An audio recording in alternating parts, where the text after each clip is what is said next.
Today I'm going to talk to you about this Makita track saw. Currently Makita is offering their track saws in two different types, corded or battery powered, which there's not a lot of other options, but those are the two that they've got. I have the corded, so that's the one I'm going to be talking about. Right here you can make adjustments on the angle that the saw is at. So right here it starts at 0, you can see it goes to -1, and it goes all the way up to here to 45, 46, 47, 48 degrees, which is super helpful for me because I do a lot of miter folds, and I like to set my saw at 45.5 degrees for those. Over here we have this knob, which is your depth of cut adjustment. My biggest complaint is that this is a metric, and if that's something that you can live with, like me, you'll be fine.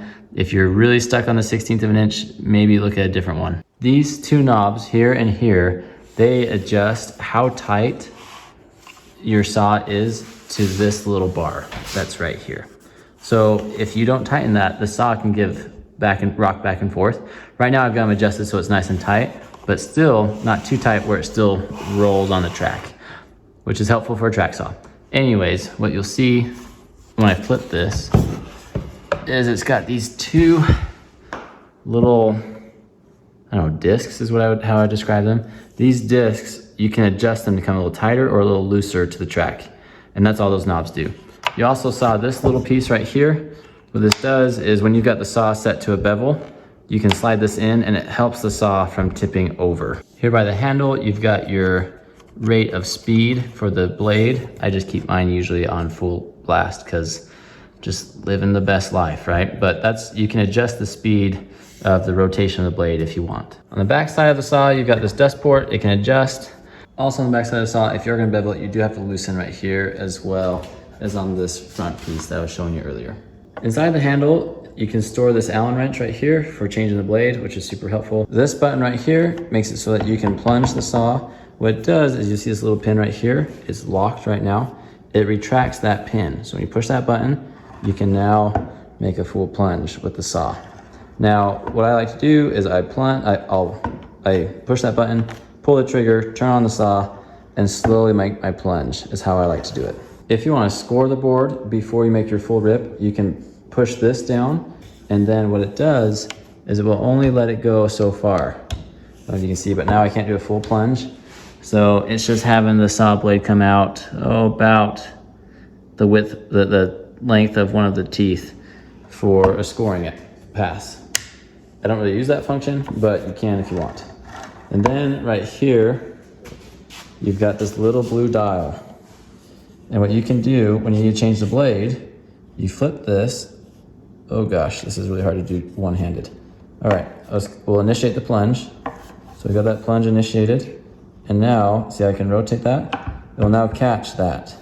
And what that does is it leaves this arbor exposed in the window for you to come with your Allen wrench and change the blade. Now, when you are changing the blade, you have to hold down this button right here. Holding this down will make it so that the blade will not rotate. Push down that button and spin until it locks, and now, see how it won't move? Now you can change the blade. A couple other accessories you can get with the saw. You can get these clamps. What they do is, right where your track is, right here, say you're on the edge of your material, you can take your clamp, slide it into that groove, and you can now clamp your fence down. Another accessory I haven't had to use yet, but these are track extensions. You can see I have two tracks.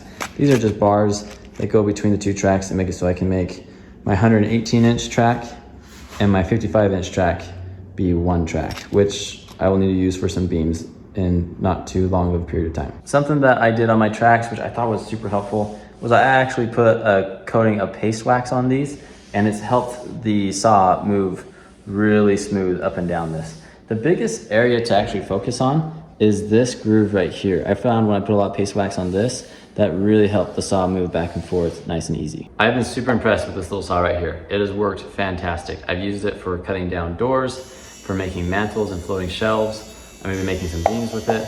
One of my neighbors borrowed it and he used it to cut down his table. And he was actually building a table for his camper trailer. This thing, once you have it, you're gonna find a million uses for it. I've done a lot of carpentry and woodworking without this, and I was just getting along by. I had like a Husky guide rail. You'll see a video where I use that on another one, and it worked fine for me. But this has really increased my accuracy ease of use, and time. For $480 or so, you can get the saw, the case that's right there, and this 55-inch long track, which is expensive, right? And then I have a 118-inch long track that's right here. This is awesome for ripping down full 8-foot long sheet goods. I spent, oh crud, what was it? Like $200 or $250 for that track at my local woodworking store. You can get them online, and I think online they're closer to $375. I'll have links in the description below so you can get these online, but maybe check your local retailers first. You might be able to get a better deal. Call around, it can save you some money. If you're a full-time trim carpenter that's doing high-end stuff, I don't know how you survive without a track saw. This Makita has been amazing. I've loved it. The power on it's been phenomenal, and the ease of use, other than the millimeter thing, right? But the ease of use on this has been great.